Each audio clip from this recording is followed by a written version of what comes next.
Chapter 2, Sloka 14. Matra sparshastu kaunteya. Matra sparshastu kaunteya. Matra sparshastu kaunteya. Shitoshna sukha dukkhadaha. Shitoshna sukha dukkhadaha. Shitoshna sukha dukkhadaha. Matra sparshastu kaunteya.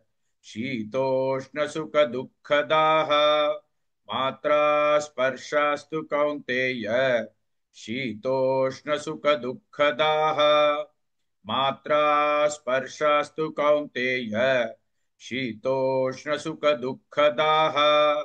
मात्रा स्पर्शास्तु कौन्तेय शीतोष्णसुखदुःखदाः मात्रा स्पर्शास्तु कौन्तेय शीतोष्णसुखदुःखदाः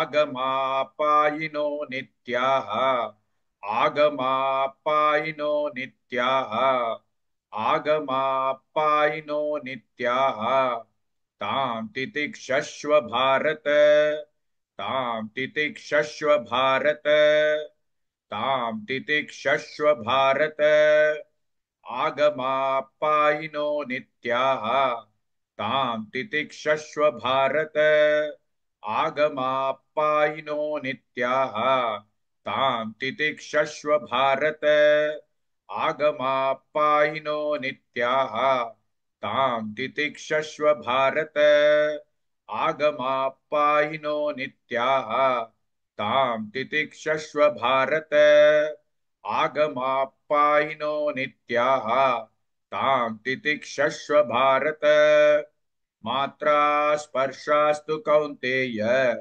शीतोष्णसुखदुःखदाः आगमापायिनो नित्याः तां तितिक्षस्व Bharata. Please like and share this video because you could be instrumental in helping someone around the world recite the Srimad Bhagavad Gita, thereby helping them to have a life of unending opulence, victory and prosperity. This is mentioned in chapter 18, sloka 78. Yes, don't forget to buy my book, Leadership Can Be Child's Play. Namaste.